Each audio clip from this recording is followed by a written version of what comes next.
everyone and welcome back to the channel and to the video. This week sees us still in the incredible Devon area for an explore around Okehampton Castle. Built soon after the Battle of Hastings and as part of the Norman Conquest, the castle had a vital role to play in consolidating William the Conqueror's control of the rebellious southwest of England. Okehampton Castle was built on a natural spur of high land above the valley of the River Oakman, with its location carefully chosen to dominate the area and be very difficult to successfully attack. Having seen little action in its early years, it became a hunting lodge for its owners to carry out their favourite pastime and entertain, as well as impress its illustrious guests. So join us whilst we explore here at Okehampton Castle. The story behind the remains of the largest castle in Devon all begins with one man, William the Conqueror. Only 3 years after the Battle of Hastings in 1068, William was trying to besiege the southwest. However, many people did not accept William as their king and refused to pay the £18 tribute that he demanded. This soon created uproar. So when William took 500 armed men westward, he destroyed towns as he went. Despite the terror that he caused, rebels in Exeter were not worried, causing William to attempt a besiege of the city.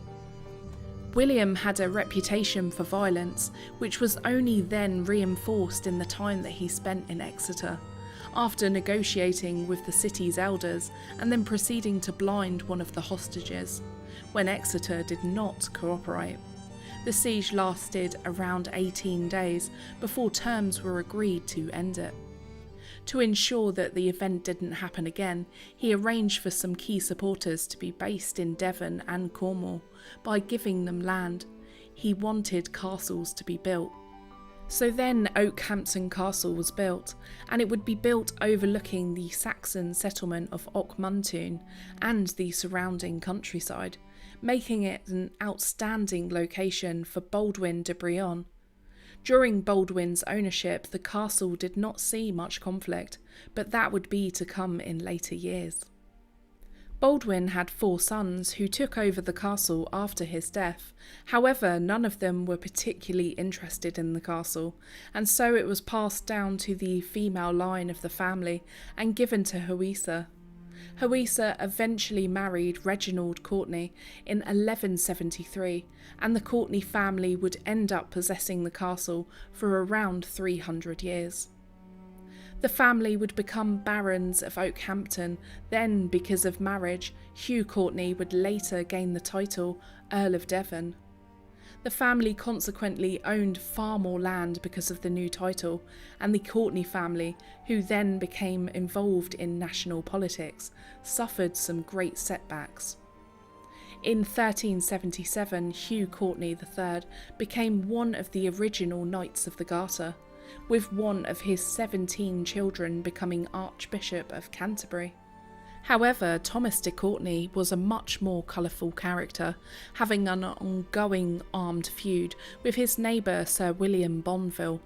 When the Wars of the Roses broke out, he sided with the Lancastrians, but then switched to the Yorkists, and then back again.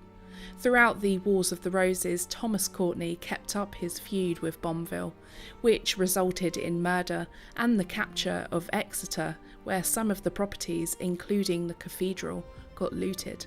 He died in 1458 at Abingdon, and his family did not come out well at the end of all of the wars, with all 3 of his sons being killed.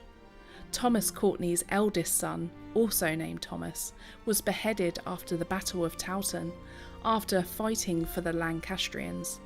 A further consequence of this was that when the new king, Yorkist Edward IV, seized Okehampton, it resulted in all of Thomas's properties being forfeited.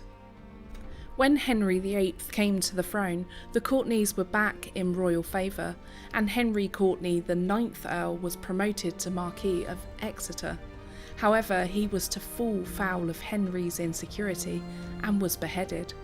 Once again, Okehampton Castle was confiscated, and this time the deer park fell into disuse. the abandonment of the castle meant that over time it fell into ruin. Nearby at Tiverton Castle, it became the main residence of the Courtney family by the 14th century, so Okehampton was more used as a lavish holiday home where the family would go on hunting trips. The keep originally had an upper storey, which was accessed by a staircase in a turret on the north-east side. The turret has separated from both walls and leans at a slight angle, which now forms the centrepiece of the most iconic view of the site. From the northeast, the angular walls rise well above the substantial ruins below. The stone keep was extended in the early 14th century to create more luxurious lodgings on the first floor, with areas of storage on the lower floors. The views from up here are absolutely breathtaking. The surrounding forest and the beautiful shape of the castle is quite something. From this angle you can really see just how it gained the title of the largest castle in Devon.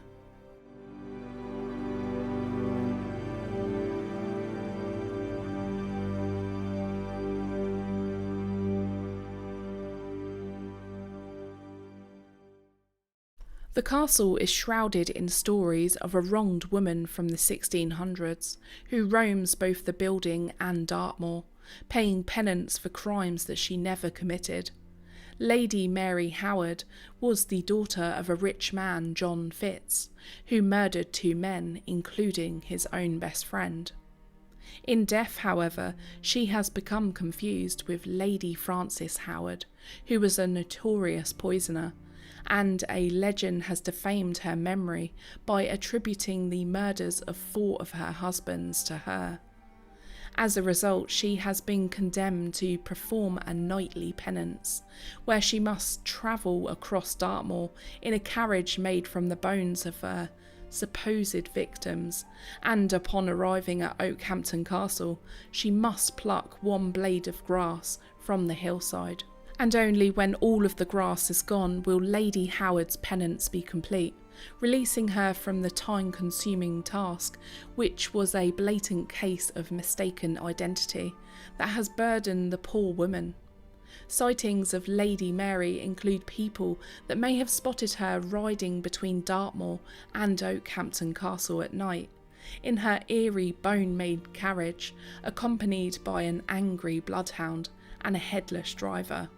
The castle is a statement of power and was intended to dominate the local landscape. Every time someone in Okehampton looked up, they would have seen this huge man-made foreign intrusion on the skyline, which served to remind them that they were no longer under Norman control.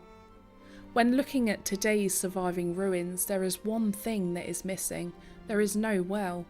Admitted that there is a small stream that runs down the western side and the River Oakman, flowing to the east. Drawing water from either sources would have proved a difficult task for some poor individual, especially when you think that they would have to slog it back up to the castle. But this problem was overcome by what seems to be a very local method.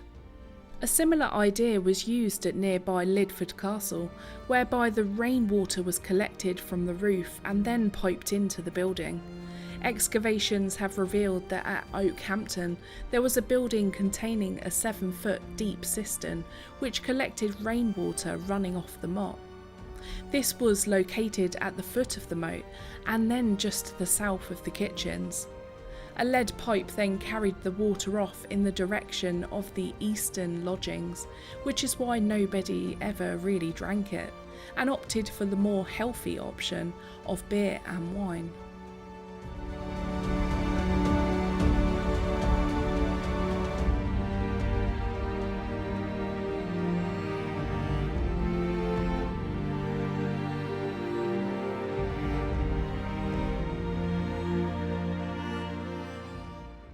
So as we explore the last parts of the castle, dipping in and out of the various skeletal remains of the rooms, we had such a great time exploring here at Okehampton Castle.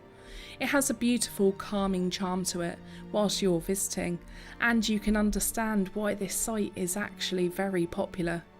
On the history side, the site radiates its centuries of troubles past, and the views let you imagine what it might have been like to live in such an impressive castle. The steep climbs to the top of the keep are totally worth the aches, and it's worth noting that there is free parking just moments away from the entrance, with some more amazing walks to be had in the area. So that's it for this week's video. We really hope that you've enjoyed our visit here at Okehampton Castle. If you have, please be sure to hit that like button, hit the subscribe button, and even click on the notification bell to never miss another video. We want to give a big shout out to our channel members and Patreons here on the channel for encouraging and helping us create these videos. If you would like to support us further, please check out the links in our description.